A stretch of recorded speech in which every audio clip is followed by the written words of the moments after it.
Matthew 10. Matthew 10. Moving right along, right?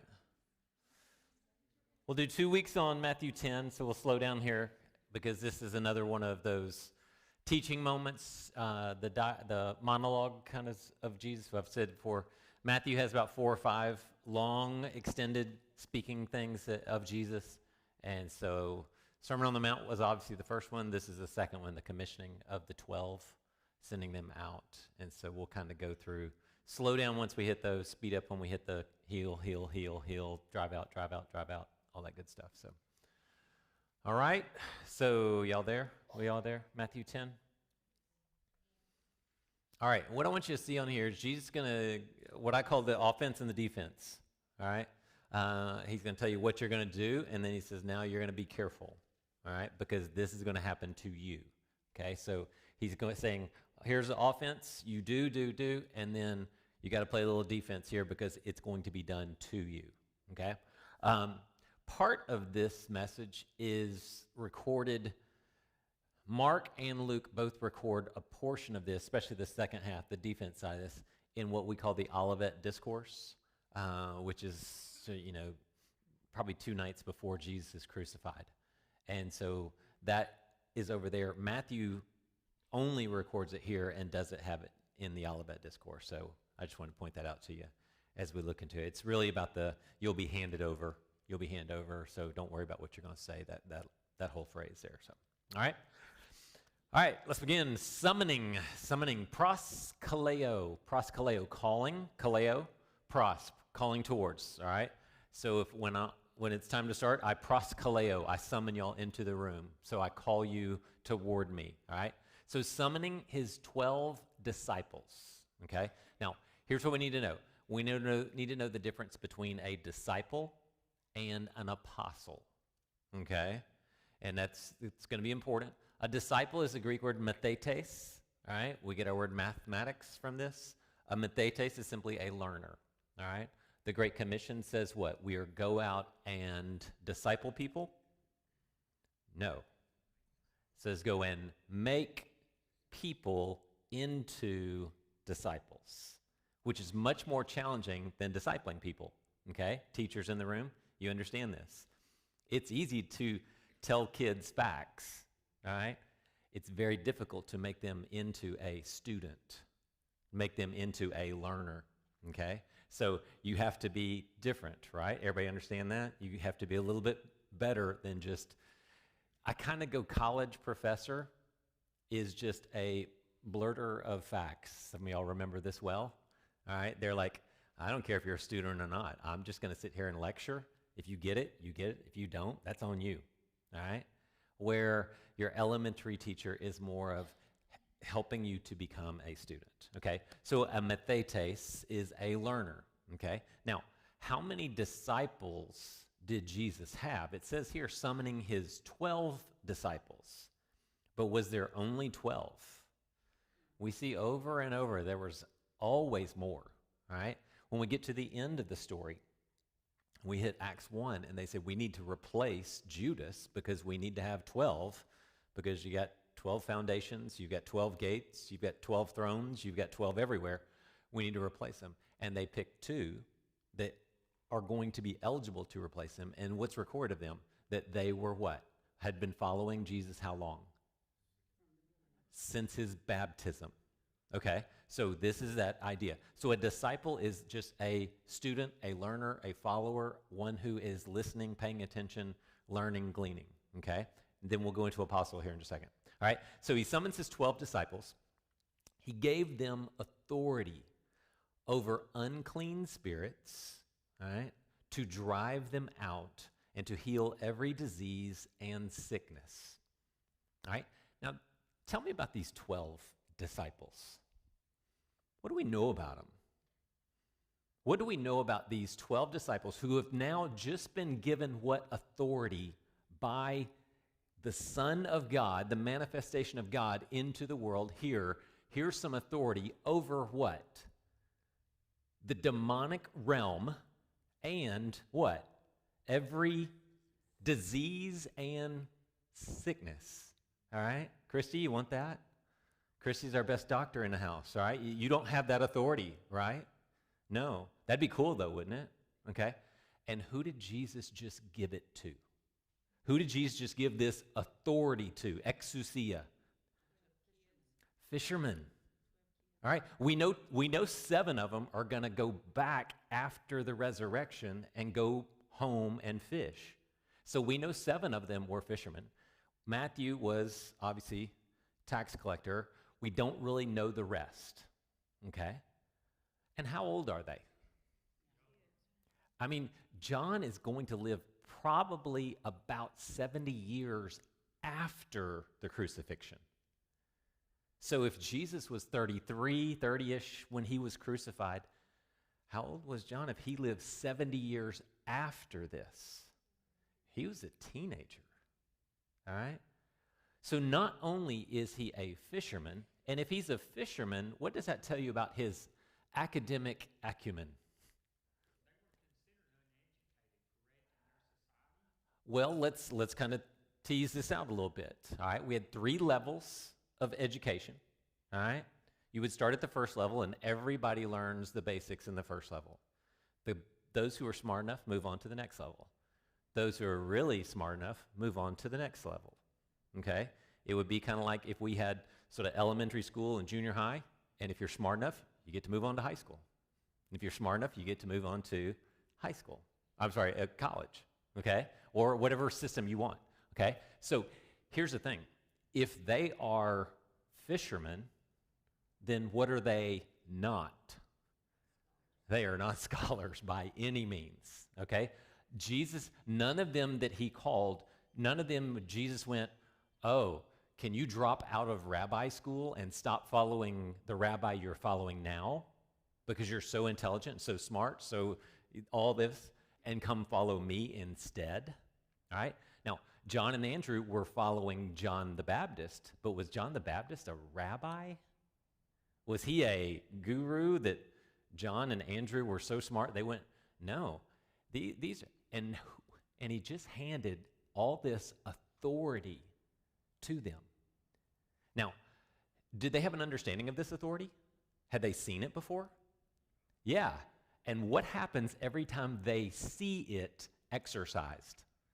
What do the disciples do when Jesus exercises his authority? Are they going, oh, okay, so that's how you do it. I'll have to remember that next time I cast out a demon. Next time I cleanse a leper. Next time I do that, okay, now I remember what I'm supposed to do. No, what are they thinking? When the winds and the waves are calmed by Jesus speaking a word, what does it say about them? They are scared. They are marveling. They're going, where is this guy from? And now, 5 minutes later, Jesus calls them up and goes, all right, here's the deal, guys. I'm going to give you the authority that you've seen over these last few months. And you're going to go cast out demons. And you're going to heal the sick. What just happened between these 12? Are they looking at each other? Are they amazed? Are they scared? Are they excited? A little scared? Yeah? All right. What else? What else? Again, this is what I want you doing with the story. I want you to jump in the middle of this thing. Don't just read this and go, yeah, he gave them authority and they'll clean this and do this and do this. Okay, yeah, next. No. Jump into the middle of this and go, they are freaking out. Because Jesus just said, you get to do what I've been doing. What you have seen me do, now you get to do it. I'm giving you the authority to do this. Okay? Now, does that mean we have the same power? Does that mean we get to run around casting out demons? No, Jesus has not given us the authority to do this, but in this moment, at this time, he gives them this authority. And when Jesus conveys this authority on them, what are they going to be able to do now? How long before they step up and go, all right, I got the first demon. Where is he? In the name of me, get out of him. Right? I mean, how nervous are you going to be the first time you do this? All right? Christy, how nervous were you the first time you had your first patient all to yourself and you healed them miraculously? No, no. But they're going to walk into a room and say, dead person, get up. Can you imagine what that was like? These literally teenage fishermen, tax collector, whoever else, whatever else. Okay? I just want you to feel the weight of this because he's about to send them out. Now, Mark says, and I tend to kind of lean towards Mark's because it's written through the eyes of Peter. All right? So I feel like it's a little more hands-on than Matthew's gospel is. I don't know why. It just feels a little more hands-on. I don't think that's the point of what Matthew's trying to do. Mark says they were sent out in pairs. Would that be good, or would you prefer solo? How many of you say, I want to go solo? How many of you want to go in pairs? Yeah? Okay, maybe I'm just a rebel. I always hated group projects in school. I'm like, just let me do it by myself. I don't. Well, it is to me. It's too many people for me. It's like, I don't know. I just don't. Okay, so verse 2. These are the names of the 12, not disciples now, but they are what? Apostles, okay? Greek word is apostello. Stello is to send somebody out. If I say, Jamie, can you go out into the foyer and get something for me? I've just made you a what? I'm going to send you away from here. This is where you are. I'm going to send you away from your spot and send you into the foyer. Now I have made you an apostle. Okay? So do we see the difference between a disciple and an apostle? Now, can they be one and the same? Yes, the learner is going to be sent. Okay? Let's hope we don't have the sent who are not disciples. Okay, everybody with me? So you need to be a disciple before you can be sent. The Latin term for this would be missionary. One sent out on a mission. Okay, everybody with me? Is that simple enough? Okay. All right, so these are the names of the 12 apostles. First, Simon, who is spoken of as Peter, Petros, okay? Now, when you think Peter, all right, Petros, you should not think big boulder, all right? Eventually, in chapter 16, we're going to hit where they're in Caesarea Philippi. In Caesarea Philippi, where it says, the gates of hell shall not prevail against you, I'm going to give Peter the keys, whatever. And so we have this rock face that is a Petra. Okay? A Petra is the rock face, the boulder, the cliff. Okay? A Petros is the little rock at the bottom of the rock face that broke away and fell down. Okay?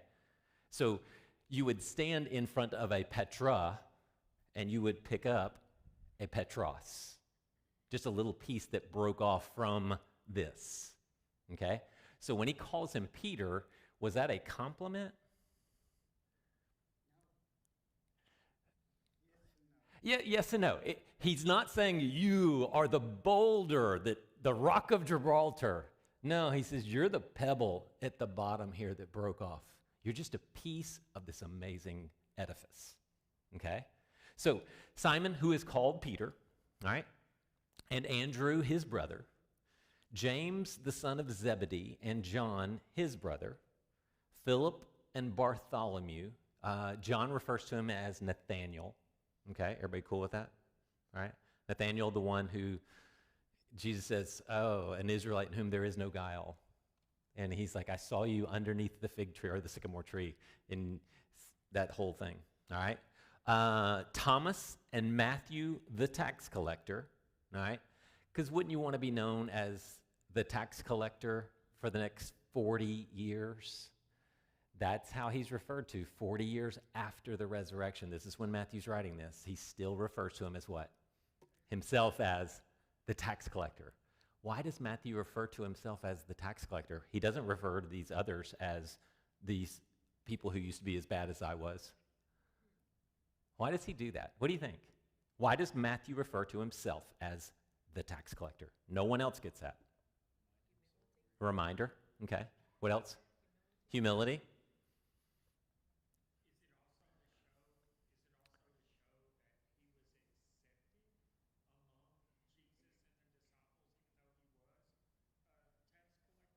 Sure. Oh, absolutely. Absolutely. I mean, it didn't get much heavier than this. Okay?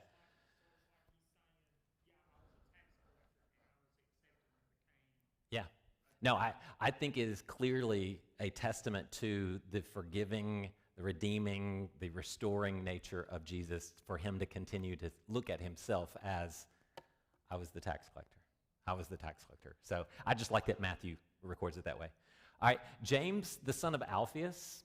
Now this is where it gets a little interesting, because James, the son of Alphaeus, there's these last four are often regarded as what we refer to as the zealots. They were zealots. Simon the zealot clearly is a zealot. But James, the son of Alphaeus. Mark refers to Matthew as Levi, the son of Alphaeus. Okay? Now, I don't know how common that name is, and I know we don't have sort of the names of the other dads in this list. We do get Simon and Andrew, son of John, later on, a throwaway line. When it says James, the son of Alphaeus, Mark has referred to him as Matthew. Levi, the son of Alphaeus, are the others. And what would be interesting, and I'm by no means am I saying this is the case, son of Alphaeus, a tax collector. Do those two get along? No, tax collectors and zealots. No. All right? And what if Jesus was the one who brings them together? That's just cool. Alfie says it's never referred to as we're brothers, never once. So roll that. Just kind of go, you know what? That would be really cool if that was Jesus was the one that brought the two together. So, then we get Thaddeus, who's also referred to as Judas, the son of James, not Judas Iscariot, but Judas, the son of James. And then Simon the zealot. That zealot word, it's an Aramaic phrase that refers to a. So we're not saying he was a Canaanite. It may be more he was from the land of Canaan. He was loyal to the land of Canaan, not to Rome. All right? So in that way, we kind of pick up this phrase, the zealot. All right? It identifies more with the land here, the Canaanite, as opposed to just a Jewish person. So, there's not a whole lot you can do with that. And that we get Judas Iscariot. All right? Iscariot is kind of a Hebrew term, is a man of Kerioth, which was around the Sea of Galilee. So there's some issues there. There's also the knife that they would carry is a Sicarii knife. So some people think he picked up this nickname, the man with the Sicarii, the knife. Okay, these are you've seen this in The Chosen when he throws Simon the Zealot's Sicarii knife into the lake or whatever. All right. That's all this was. So some people think it was either the man from Kerioth or the man who carried a Sicarii knife. We can go either way with that. And then, of course, he always gets the tagline, what? Who also betrayed him. All right? So forever and ever, he will always be Judas Iscariot, the one who betrayed Jesus, over and over. Okay? Now, here's what it's interesting. Here's what I used to teach y'all's kids and everything. Jesus loved to give people nicknames. And I just like that. Jesus just loved to give people nicknames, or their culture was very prone to nicknames. Okay? So one who has borne a nickname for 55 years now, and I always warn people, stop calling your kid Bubba. Just when they're young, don't call them Bubba. Don't let it stick. Because for me, it stuck, and I've been stuck with it for 55 years. So I have that nickname. But Simon, his was Peter. Andrew doesn't get one. All right? I don't know why. Andrew just must have been not very personable, and he just doesn't get a nickname. James and John get one together. What's their nickname? Sons of Thunder. Boanerges. All right? Sons of Thunder. All right? So a friend of mine calls them the Rocky Johnson and the Thunder Boys. Peter, James, and John. So Rocky, son of John, Rocky Johnson, and the Thunder Boys. It sounds like a WWE wrestling or something.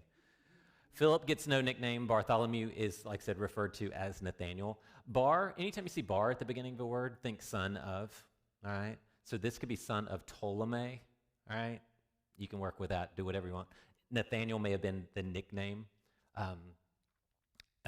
Natan is gifting, or a gift that you give someone. Okay.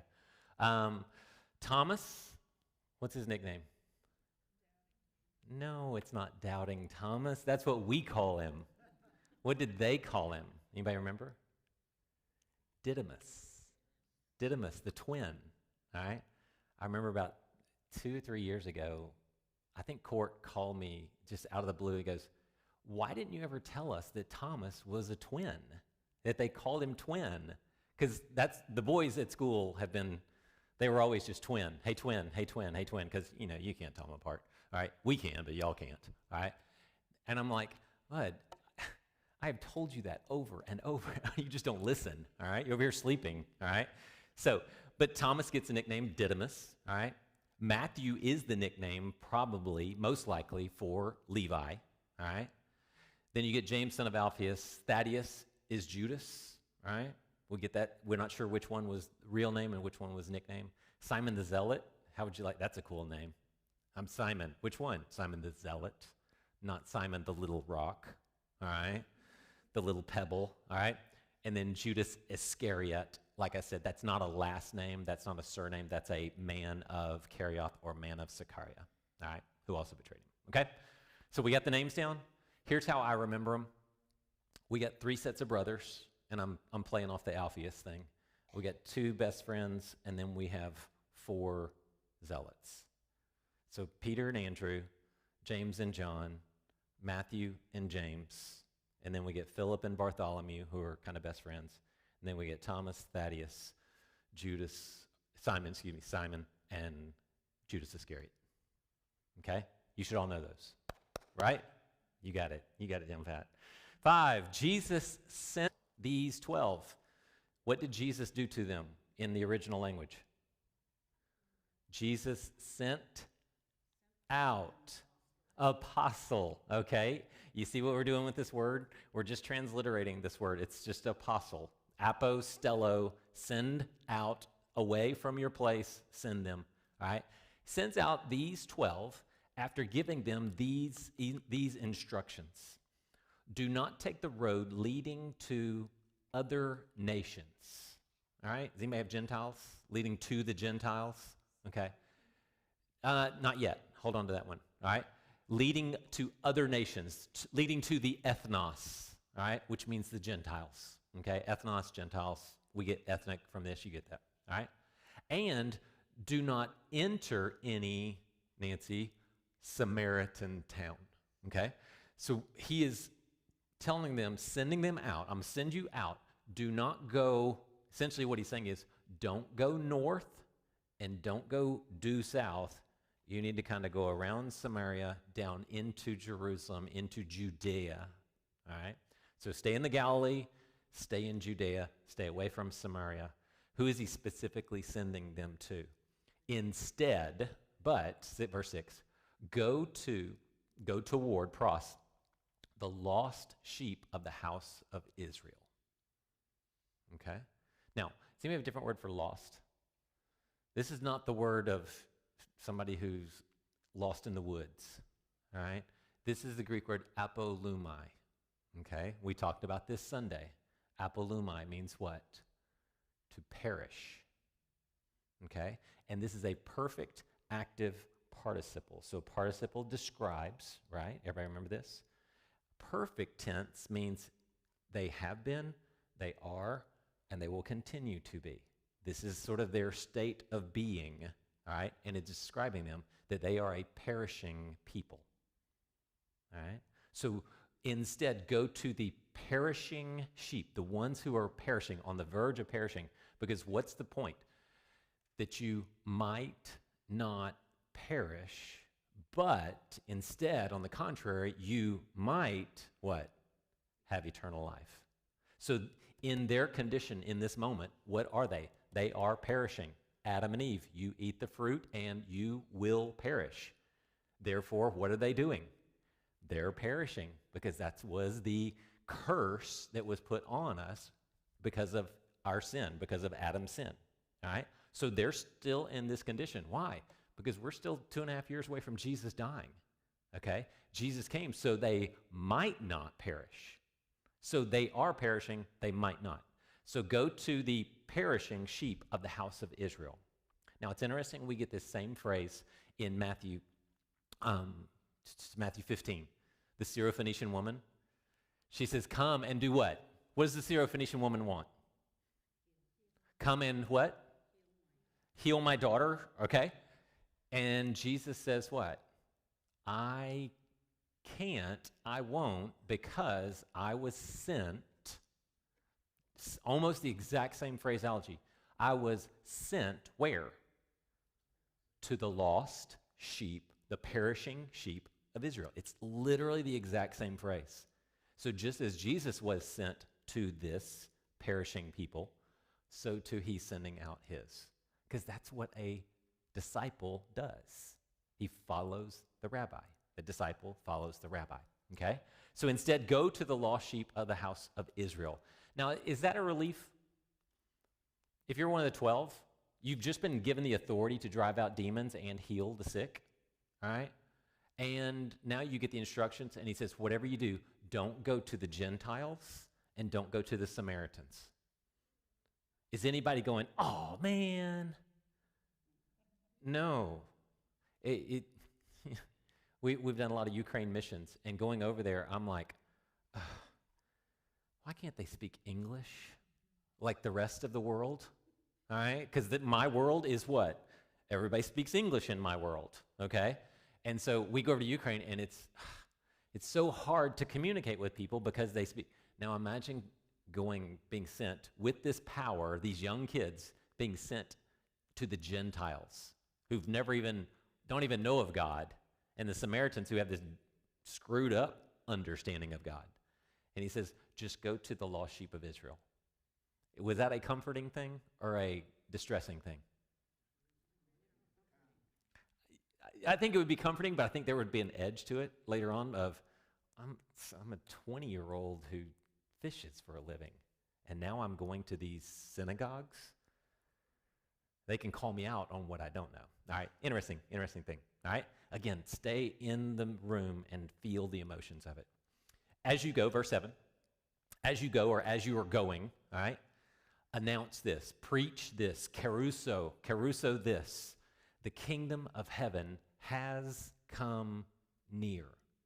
Not will come near, not is coming near, has come near in Gizo, very closely related spatially to them. All right? How do you think that message was received? Isn't that what they've been waiting on? For 1,000 years, the kingdom of the Son of David will be here, and he will reign forever and ever. And now it's here. It's here. And I'm a fisherman. Come to tell you about it. How well did it go over with John the Baptist? With the crowds, it was awesome. But who didn't follow along? The Pharisees, the religious leaders. Jesus is going to call them out later and go, you didn't accept John the Baptist's message when he said the kingdom of heaven is here.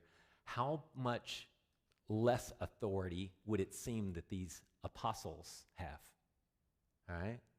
So now, not only are they supposed to drive out demons and heal sick, but they're supposed to go and say, the kingdom of heaven is near. And what is the response going to be to these fishermen? All right? Again, feel the room. All right? Here's your list of things to do. Verse 8. Heal the sick, check. Raise the dead. Now, I think they were okay with heal the sick. All right? They're going, I've seen this before. Raise the dead. Have they seen Jesus raise any dead people yet? Peter, James, and John have, right? Remember Jairus' daughter? Okay. What about the rest of them? Are they going, okay, hey, PJJ, what do we do? How do you raise somebody from the dead? We've never done that before, okay? But Jesus, this cleanse the leper, or the ones with skin diseases. Have they seen that? Yes, we've seen that, all right? And what was the magic trick Jesus used to heal the leper? He touched him. All right, now that wasn't necessarily the magic trick to do it, but that is what Jesus did when he healed or cleansed the leper. And now what are they thinking? I got to touch the leper. So I got to heal the sick, okay. Raise the dead and cleanse the lepers, drive out demons. Now they've seen Jesus do it, but I mean, what are they supposed to do? All right, okay, you bug eyed like the priest in the movie Exorcist. I don't know what I'm doing. I'm just like, oh, go away, go away. All right. I just feel like there's so much anxiety here. It just cracks me up. All right. Because I wasn't in the room. Because if Jesus was telling me this, I'd have been nervous too. Okay. Here's interesting. Okay. Now the text says you have received freely or free of charge. Okay. Give free of charge. So there's a giving and the receiving. All right. You have received lambano. We've talked about this word, right? To receive something, Domino's. Hello, I'm here with your pizza. Thank you. I will receive this. Okay. And he says you have received this freely. Adverb. That's how you received it, freely. So what did Jesus charge the disciples to give them this authority, this power? Okay. Do you remember when Simon the magician later on says, what do I need to do? How much money do I have to give you so that you'll give me the power to do this? That doesn't work that way. Okay. And this is the contrast right here. Freely you've been given. I just gave it to you. All right. And here's how I want you to give it away. You received it for free. I just conveyed it on you. You give it away for free. As opposed to what? I'll heal you. I'll raise your dead. But you got to throw me a bone here. All right? So freely. 9. Now watch your translation here. Don't take along gold, silver, or copper for your money belts. Everybody have take along, or is there something else? Acquire. That's a different word than take along. So if I'm going on a trip and I say, Ashley, don't take any money. What does that mean? Don't take along any money with us. We're just going to trust that it's all going to be there. All right. We like going to all inclusives. I do. All right. Ashley just goes along because she's a good sport. Okay.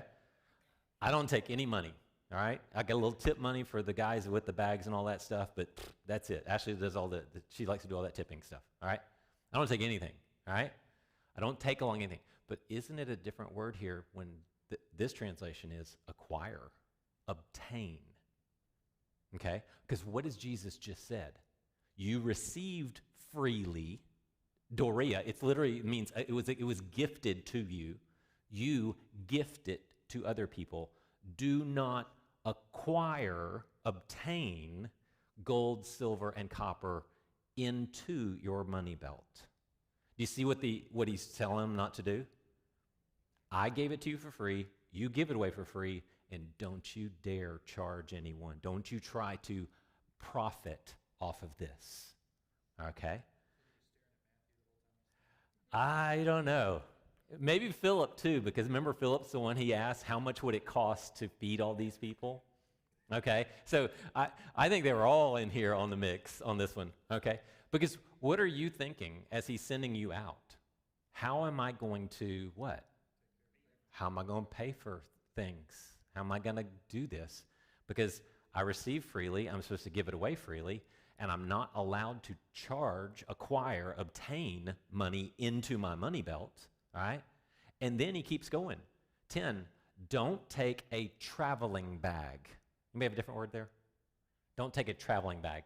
It literally means a suitcase, okay? In our vernacular, it would be, don't take a suitcase, all right?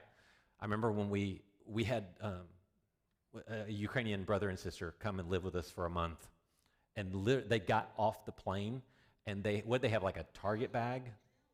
Yeah, I thought they had like a Target bag with a toothbrush in it. Yeah, I mean, they just walked off the plane and went, we're here. And we're like, yeah, for a month, all right? And so nothing. So our church was so generous, and they were gracious to us, and they just said, here's $100, go buy them a swimsuit or clothes or underwear and deodorant and all this. But they literally got off with nothing, all right? So this is the idea. don't take a traveling bag or suitcase into the road as you're going on the road, or an extra shirt, sandals, or a walking stick. Why? What's the next word is for, right? Why? That always answers the question, why, right? Why? Because the worker is worthy of his food. What is Jesus telling him when he says that? You do not charge anybody. Don't acquire money into your belt. Don't charge people. Don't make money off of this. Don't take anything extra. You just show up with what you got on, all right? Why? Because you'll be worthy of the food that people give you. And now they go, oh, phew, thank goodness. No, what are you thinking? If I said go on the mission field and I promise they'll take care of you. Yeah, I mean, it's like, well, you know, when we went to Ukraine, they're like, yeah, they're going to fix the meals for us. I'm like, oh, not that stuff. Borscht every single meal. I'm like, how many Cliff Bars can I pack in one suitcase? That was my MO for Ukraine. Because I'm like, I can't eat that. I'm too picky of an eater. Okay. What's that? Yeah, well, hey, trust me, I had turkey necks one time in the Bahamas. I was like, that's not tasty at all, and that's just weird. But are they comforted by this? Don't take anything with you, because the worker is worthy of the food he'll be given. What does this require? A lot of faith, a lot of trusting. When Jesus says this, are they going, oh, well, we're good then? So what's the temptation? I don't know if I can trust that I will be provided for, so I should do what? Take some money, take some provision, take some extra, charge people so that I can just provide for myself. And Jesus says, no, no, no. You've got to trust me. You've got to trust that you will be worthy of this. Okay? 11. When you enter, when, we get the word when several times here. So it's not like if you do this. No. When this happens, here's what I want you to understand. When you enter into any town or village, okay? Town polis, we get our police, Indianapolis, Minneapolis. All right, you see this word? Okay. Any town or village, find out who is worthy. Okay? Then we have a different word for find out. It can be translated as examine, investigate, inquire. Yeah, it's basically you're looking for someone who's worthy, axios, someone who has some worth to them. Okay? So you don't walk in and immediately walk into the first house you go to. Okay? You kind of walk into town and go, okay, who has some worth, some value, some weight to them. Okay? That's what he wants them to do. And remain there until you leave. All right? Because what could be the temptation? You walk into a town, you find a house to go to, you get there, and, you know, the bed's a little wonky, and it smells kind of funny, and there's too many kids and not enough bathrooms, and you figure out, hey, there's a rich guy on the outside of town, and he doesn't have any kids, and he's got a jacuzzi in the back, and I think I'll jump over here. You see that temptation? Okay? When Ashley and I were engaged that summer, I made probably the biggest mistake of my life. I would still go back and say this was the biggest mistake I ever made in ministry. I went to Los Alamos, New Mexico, First Baptist Church, okay, like right down the road from the labs, okay? And Ashley was in Glorieta, which was about, maybe an hour drive away. And I'm thinking, what an awesome setup. She'll be here. We were engaged. We were getting married. So we would have the whole summer together. We'd be an hour away. I'm over here doing ministry. She's over here. And I get there. And I was supposed to stay at this really wealthy guy's house. I would have my own sort of side of the house. He got sick or something, had a heart attack. I forget what it was. And they shifted to house number 2. And it was literally a double wide trailer. I had an 8x8 room, mattress on the floor, and a family of 4, 2 little kids that were just little kids that enjoyed having the new guy in the house. And I thought, I cannot do this. I cannot do this. I cannot stay here. And I ended up leaving. It was the dumbest thing. Like I said, it's the biggest mistake I ever made in the ministry. And I ended up, why? And so this is what he's saying. Go into the place, find a worthy house, stay there. Don't compare, contrast. Don't try and make things better. Just accept what you have, all right?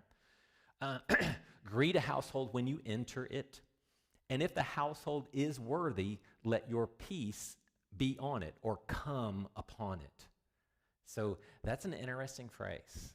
So these disciples are coming in, having the authority. They come into this house, and it's, if the house is worthy, let your peace come upon this house. All right? Look at the contrast out. But if it is unworthy, let your peace return. Or literally the word for turn, epistrepho, turn back onto you. It's almost as if there is this aura of blessing that will come upon a worthy house. But if the house is unworthy, and Jesus doesn't define this at all right? If this house is unworthy, then this peace will come back to you, okay? It doesn't say you could switch houses, move houses, all this stuff, but it just simply has this aura of, this peace here, peace there. If anyone will not welcome you, okay? Other word for welcome, all right? We've talked about lambano. You lambano the pizza. You decomai who? Grandma. Pizza guy shows up, you take the pizza, go, thanks, all right? Grandma shows up, and what do? Grandma! All right, welcome, Grandma, right, Carolyn? Anytime you go over to the house, they go, Grandma! All right, decomai. Pizza guy shows up, what do? Thank you. All right, well, maybe your grandkids are different. Pizza! All right, maybe it's different. It's just Bobby. It's the pizza one, all right?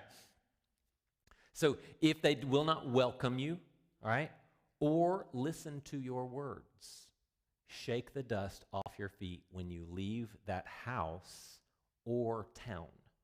You see the sort of macro? If the house doesn't receive you, let your peace return, you shake off the dust, and you move on. If the town doesn't receive you, shake off the dust and move on. And Paul is going to do this in Pisidian Antioch when they run him off on the first missionary journey, all right? And then he's going to do this with the Jewish population in Corinth. He goes, man, I tried to talk to the Jews, shaking off the dust, and I'm going to the Gentiles here in Corinth, okay? So we see this symbolism twice in Paul's life. So shake off the dust. I assure you, it will be more tolerable on the day of judgment for the land of Sodom and Gomorrah than for that town. It's not a good thing, all right? If you're a peg below Sodom and Gomorrah, all right, it did not end well for Sodom and Gomorrah, and he's saying if they won't receive it, this is what's going to happen to them, or it will be less tolerable. Literally, this means you won't be able to hold on to this, okay? You will not be able to hold on to this. It won't be tolerable. And I had the question just as I was reading that, how should we feel about the intolerable judgment on unbelievers? When the disciples heard this, it will be more tolerable for Sodom and Gomorrah than for that town. Were they thinking, yeah, if you're not going to welcome me or listen to my words, my peace is going to return, shaking off the dust, and God's going to pour out his judgment on you? How should we feel about that? Yeah, it is, but it's God's just, righteous judgment. It is something they earn, but there should be some mixed emotions on this. Right. And I think this is how Christ feels himself. All right? A lot of people want to go black and white on this and go, God hates him, so he's sending him to hell. No, I think God loves them, and he's sending them to hell. All right?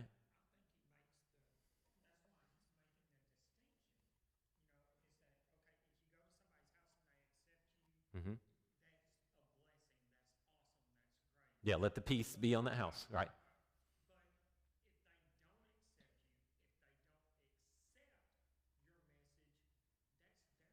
Yeah, that's on them. That's on them. Yep.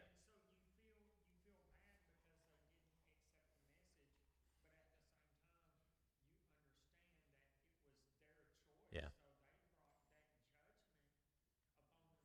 Yeah. I think I just worry about people who are a little too excited about people burning in hell. And I think that's a very scary place because I don't see Jesus ever going, "Yay, I'm sending them to hell." He does. Go ahead. Yeah, as a parent, yeah. Yeah. Yeah. Go ahead.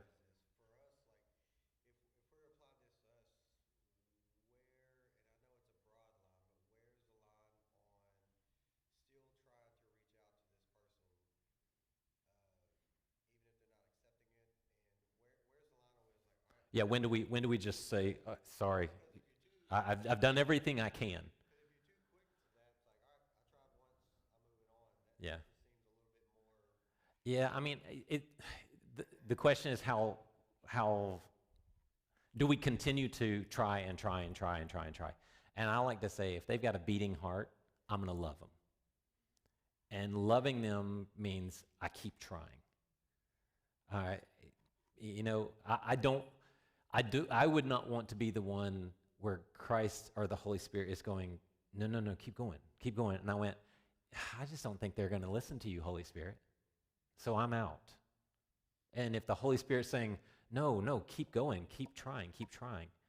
All right. And again, that's my rule is who do I love? People whose heart is beating. So if their heart's beating, I'm still in the fight. I'm not giving up on anybody because that's not my calling.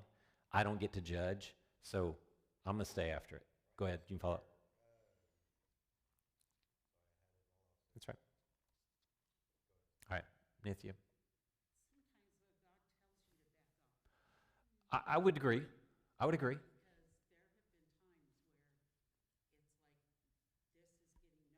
Yeah. Yeah. And to use sort of military terms, I would say that is sort of this egress. You regroup so that you can progress, so that you can go back at it at a different angle, or someone else can have a turn. So it's sort of this give and take, but I don't think it's ever a give up thing. Y'all know me. I'm not in the reformed camp of, God already knows who's going to be in and out and all that stuff. I just don't find it.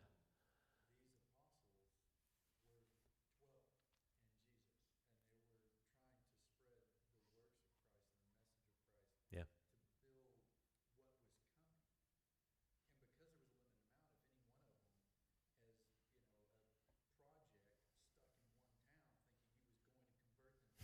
Yeah. Yeah, we're on a schedule here. Yeah, no, I'm with you.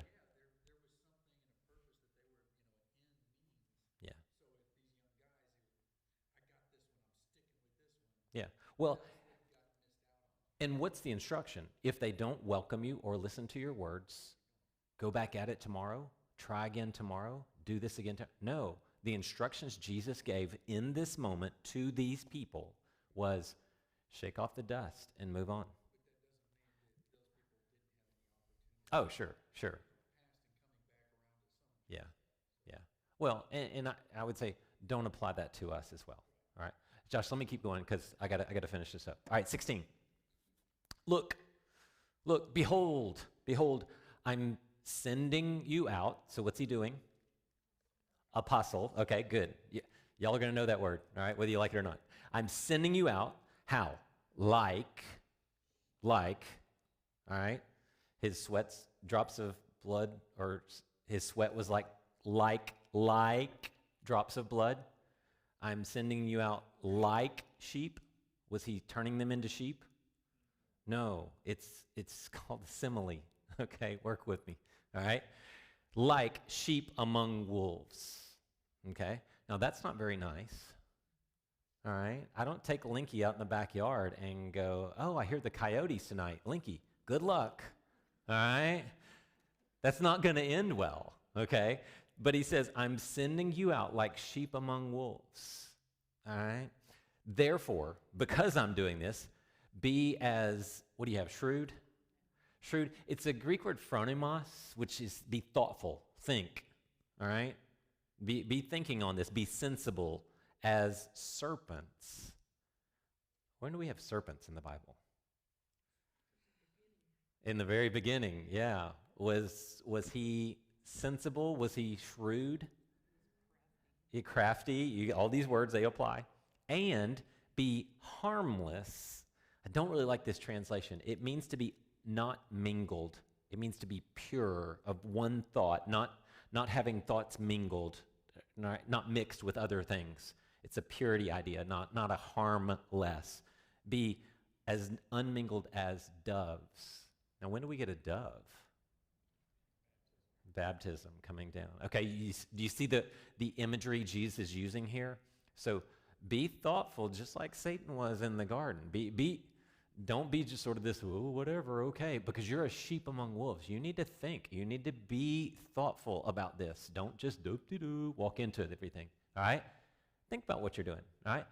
But also be unmixed, pure in your motives, pure in your purpose, as the doves. When you start 17, this is the beginning of a whole new thought here, okay? So don't read it as, therefore be shrewd as serpents and harmless as doves, because people will hand you over, okay? No, it's a new sentence, okay? Everybody with me on that? I've done this 20 times this week, just thinking through this, and I keep rolling right through it. Because people, or men, anthropos, will hand you over, literally for the word for betray, paradidomi, all right? Same thing Judas does, all right? Judas, who also betrayed him, paradidomi. Because people will betray you, hand you over into Sanhedrins and flog you in their synagogue, beware of them. This is the word pros echo. Y'all remember this? Pros, in front of, echo, have it in your hand, all right? Where do you keep your enemies? Right in front of you, so you know what they're doing, okay? You don't let them drift around behind you or away from you or all this stuff. You want to have them right there where you can see them, because people will hand you over to Sanhedrins and flog you in their synagogues, okay? Does that say in their jail cells or in their pagan rituals, anything? No, who's he talking about?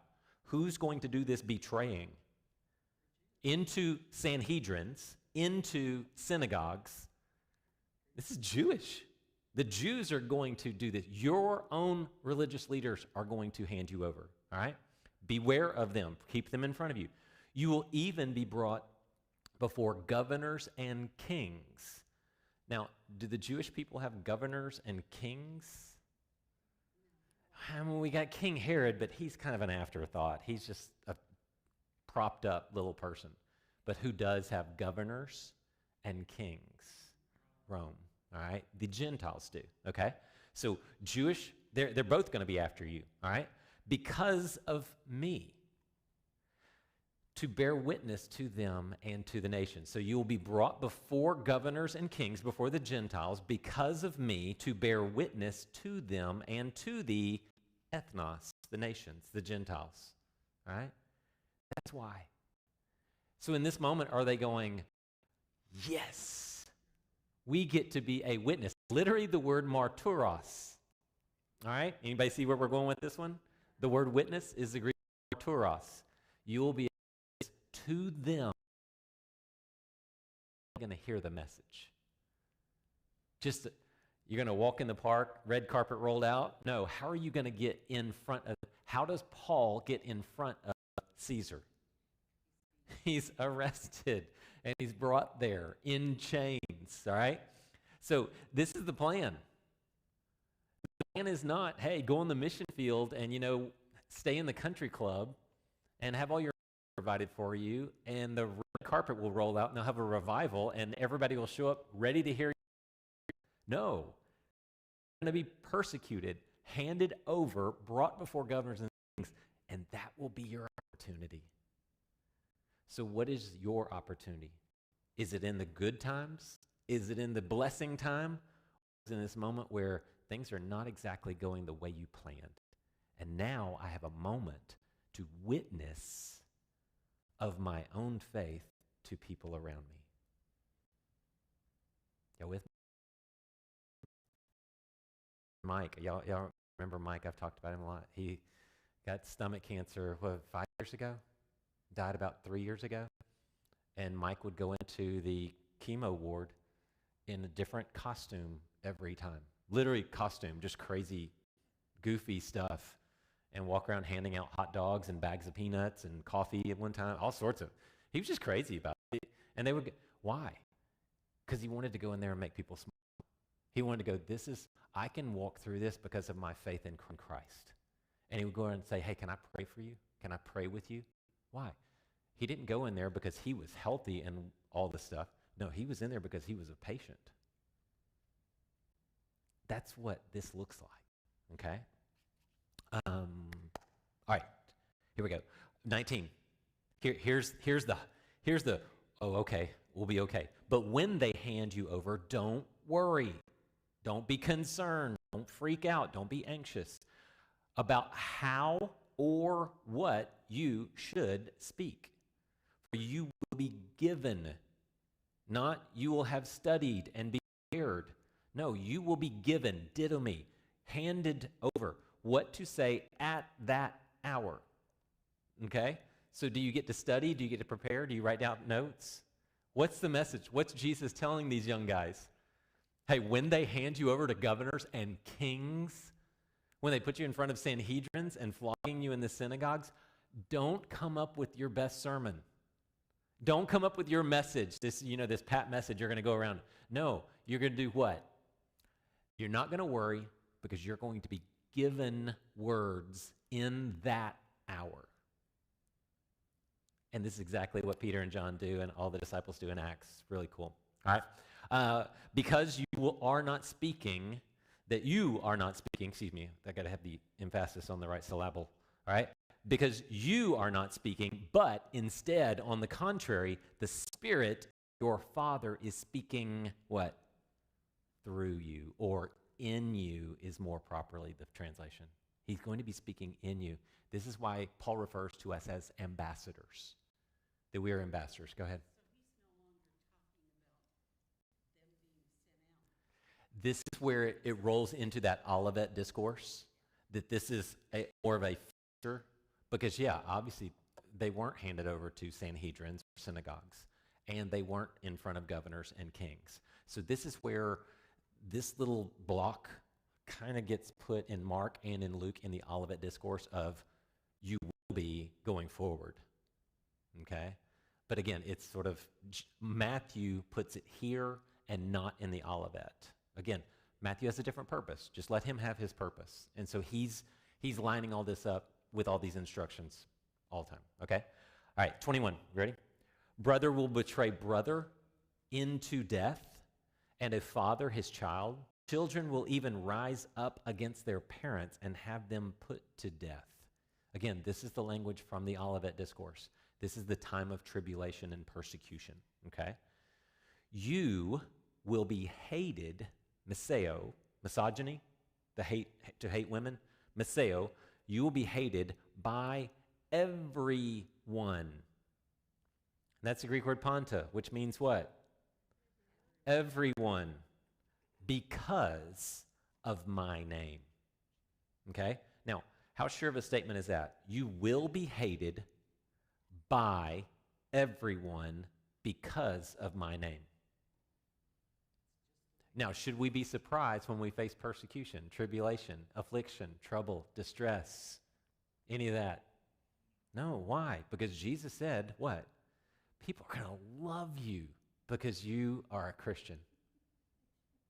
You tell somebody a Christian, they're going to be like carrying you around the office. Yay, you. No, you will be hated. Miseo. This is a strong hate word, all right? But the one who endures, hupomeno, remain under. Duck down, let the wave roll over you imagery. Everybody with me? Under, remain. Let the wave roll over you. All right? Any of you been to the beach when you were a kid and you thought, I'm just going to stand up to this wave? And what happened? You learn very quickly growing up in Florida. If you will duck under the wave, it will go over you. So if I remain under, I'll be safe. This is the language here. But the one who endures to the end will be saved, delivered. Sozo is literally the word we get soteriology or salvation, okay, from this word. Matthew is going to refer to this as the gospel. The good news is this, that the one who endures to the end will be delivered. And it is this gospel that will go to the ends of the earth, and then Christ will return. Very specific in Matthew's gospel. This is the gospel, right here, that the one who endures to the end will be saved. And when that gospel is delivered, then the end will come. Okay? Interesting take. We always do it different. All right? What are we? 23. When, again, here we go. When they persecute, dioko, chase you down. When they persecute you in one town, escape, fuego, run home. Into what? Into another. I love that. All right? Because what do we want to do? When they persecute you in one town, you need to hang it up because this is not going well. What does Paul do on the first missionary journey? He goes around, he goes to one town, and they persecute him, literally stone him with rocks. And what does he do? Run home? No, he goes to the next city, which I always laugh because I wonder what he looked like when he went into the next city after being stoned to the point of death. That's not a good look, okay? And he walks in and goes, hey, you can be a Christian just like me. And they'll hate you because, and this is what could happen to you. Who's in? I love Paul, just love Paul, all right? When they persecute you in one town, escape to another, for I assure you, you will not have covered the towns of Israel before the Son of Man comes. Interesting sentence there. A challenging sentence as far as biblical accuracy, because people will go, hey, the Son of Man has not come and saved everybody. Sort of this Daniel 7 Son of Man coming thing. That didn't happen, okay? So we have to do a little bit of step back on that. Because here's a parable. A disciple is not above his teacher or a slave above his master. It is enough for a disciple to become like his teacher and a slave like his master. If they call the head of the house Beelzebul, how much more the members of his household? Just a warning. Just a warning. This is coming. All right? That's why I said we want you to go on offense, heal, raise, cleanse, drive out demons, go into these cities, not these cities, but beware because persecution is going to come. So it's the offense and it's the defense on here. Okay? Cool. Any questions? All right, we'll pick up with the back half of this sending out next week. All right? And then I think we'll take a week off after that because it'll be Thanksgiving, if I'm not mistaken. Yeah, because 8th, 15th, 22nd. Yep. So we'll finish up the commissioning next week. All right? Let me pray for us and we'll go. Father, what a cool story of you entrusting to these men this message that the kingdom of heaven has come near. Thank you that you entrusted with them this authority, these powers.